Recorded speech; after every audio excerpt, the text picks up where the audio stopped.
In the Hebrew Scriptures, there's a story told about the prophet Elisha. Elisha was an exceedingly powerful prophet, and the king of Aram hated Elisha. The reason is because whenever the king of Aram decided that he was going to plan some military action against Israel, which is where Elisha lived, Elisha would be given a word from the Lord, and then Elisha would go to the king of Israel and tell the king of Israel what the king of Aram was planning to do. Oh, the king of Aram was upset. He went through his whole court. He said, okay, which one of you guys is a traitor? Which one of you guys is telling the Israelite king that I'm planning some military action and invasion? And they all denied it. And finally, there was one of his advisors who said, from God's mouth to Elisha's ear, every time you plan to do something, his God speaks to him, Yahweh speaks to him, and he tells what you're about to do. So the Aramean king sent a strong detachment of horses, chariots, and soldiers to make a not so friendly visit to the prophet Elisha in the city of Dothan, which is where Elisha lived. Elisha was out there in Dothan, and the Arameans arrived, and of course, Elisha's servant freaked out, said, oh no, these guys are up to no good. And he said, what are we going to do? The servant said, what are we going to do? And Elisha said, hey, those who are with us, he said, relax, those who are with us are more than those guys out there. And so in 2 Kings chapter 6, verses 17 and 18, here's what Elisha told his servant. 2 Kings chapter 6, verses 17 and 18, in a remarkable display of what happens in the spiritual realm that is not visible often in the physical realm. So the prophet said in verse 16, don't be afraid. Those who are with us are more than those with them. Verse 17, and Elisha prayed. He prayed for his servant. He didn't pray for deliverance. He prayed for his servant. He said, open his eyes, Lord, so that he may see. Then the Lord opened the servant's eyes, and he looked, and he saw the hills full of horses and chariots of fire all around Elisha. And as the enemy came down toward him, Elisha prayed to the Lord, strike this army with blindness. And so he struck them with blindness as Elisha had asked, and the enemy was vanquished.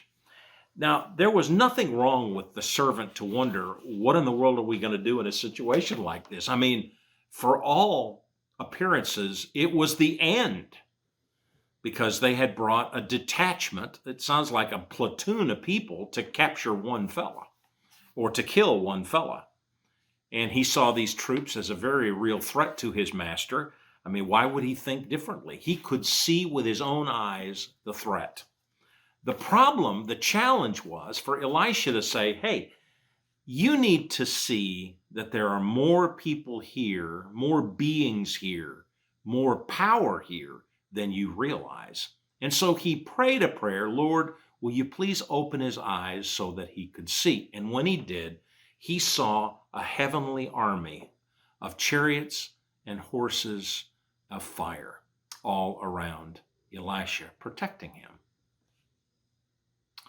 The story is illustrative of one crucial truth that I want to talk about today in our series on restoring my soul. There is an unseen realm that we must reckon with.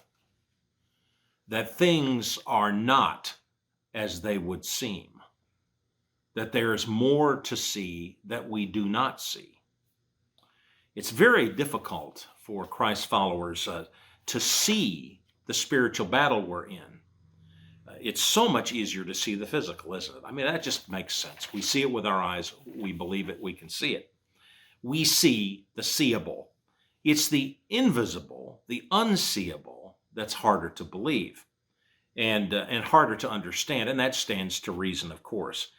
But the invisible conflict we are in is just as real as if I was facing off with a human being in this room.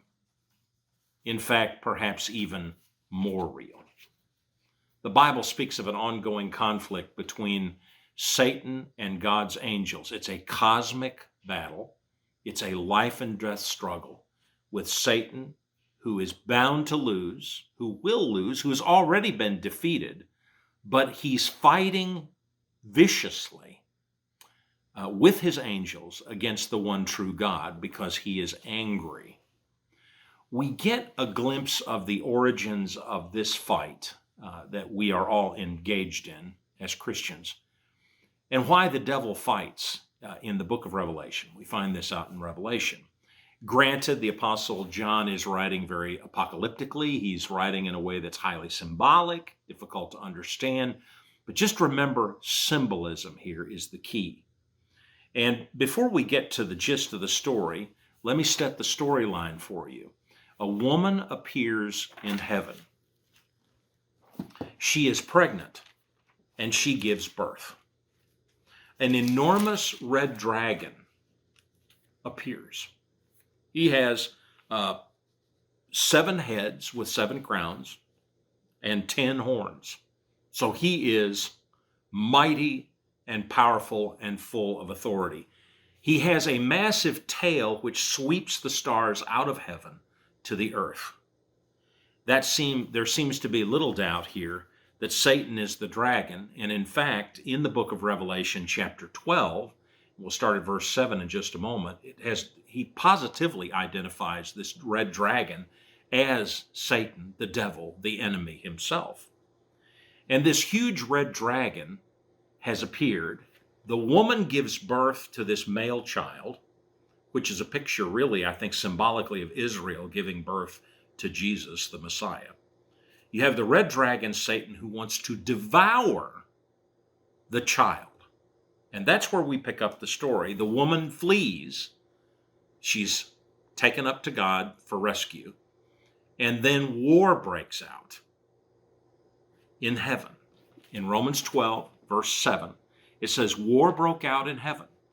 Michael and his angels, that's Michael the archangel, and his angels fought against the dragon, that is Satan, and the dragon and his angels fought back. But he, that's the dragon, was not strong enough, and they lost their place in heaven.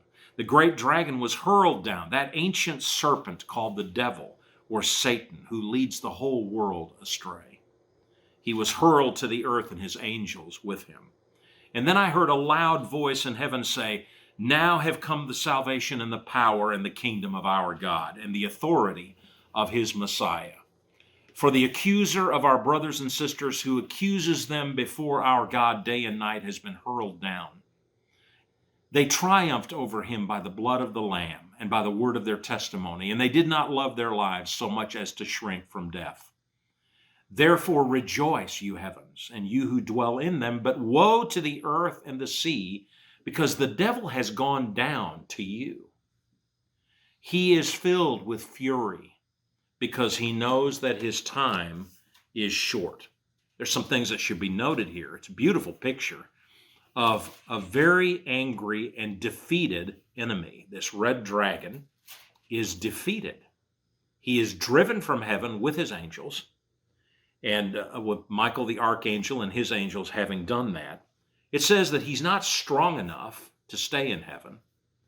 Thrown down to earth, and in verse 9, he is definitively identified as Satan. His angels thrown out with him, they're hurled to earth, and salvation has come.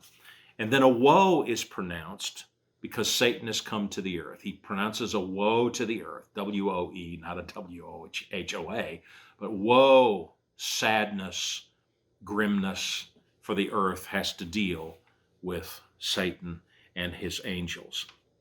He is filled with fury because it says he knows his time is short. He's defeated. He's defeated, Satan is.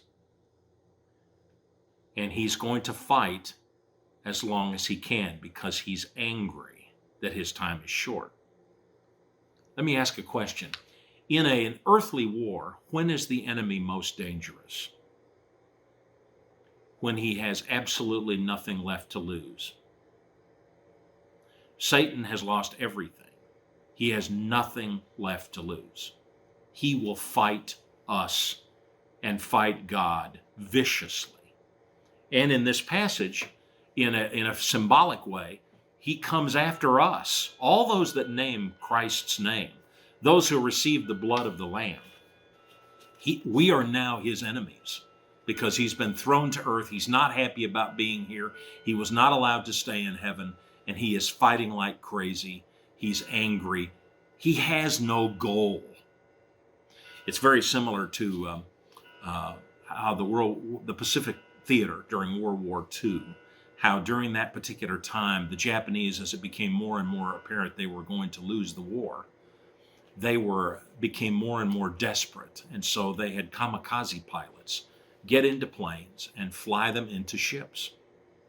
They loaded them up with bombs and they would fly them into ships. And pilots would go and blow themselves up for the cause. When is an enemy most dangerous? When it has absolutely nothing to lose, when it's already virtually lost the battle. When it's lost the battle and it's just fighting to survive, that's when an enemy is dangerous. Satan is dangerous. And this idea of restoring my soul, we must acknowledge that we have an enemy.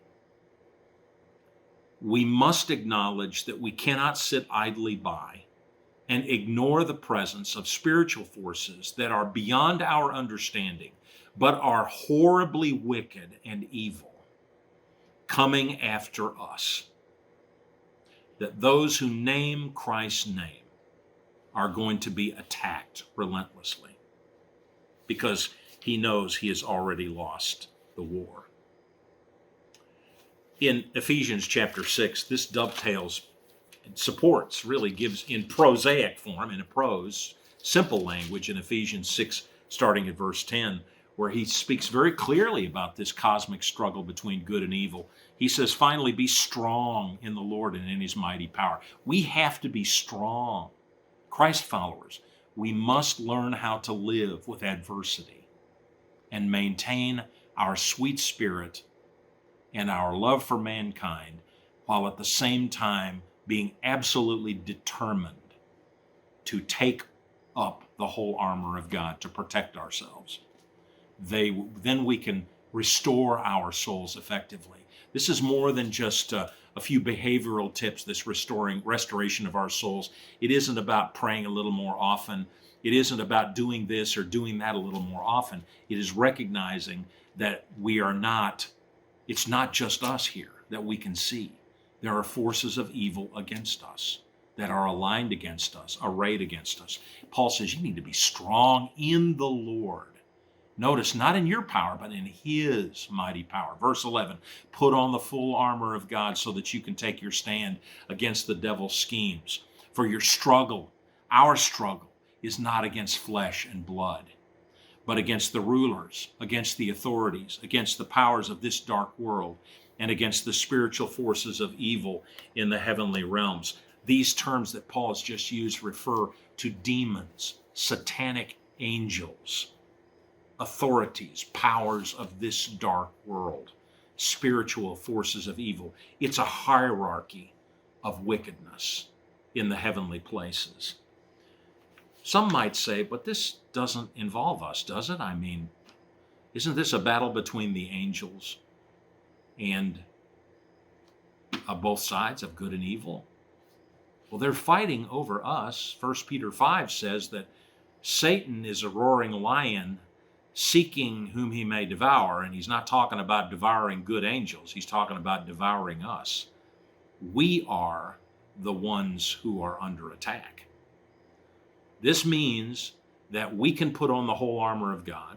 It also means that angels are fighting for us, but that we need to do this prayerfully. We cannot be, first of all, we cannot be passive in our active opposition to the things of the devil. We need to resist the devil personally. We need to resist the devil corporately as God's people. That doesn't mean we're unkind, but it means that we are firm. It means that we do so with love. but we do it. That we believe there is truth, that we don't believe there are many truths. We believe there is one God and one way to heaven. We also realize that this isn't, we must ready our minds. We must be in the Word. We must equip ourselves daily for the struggle, because every day is a struggle. Some days, not so much, but a lot of days are really hard, really hard. And we need to be aware of when we're under attack like that.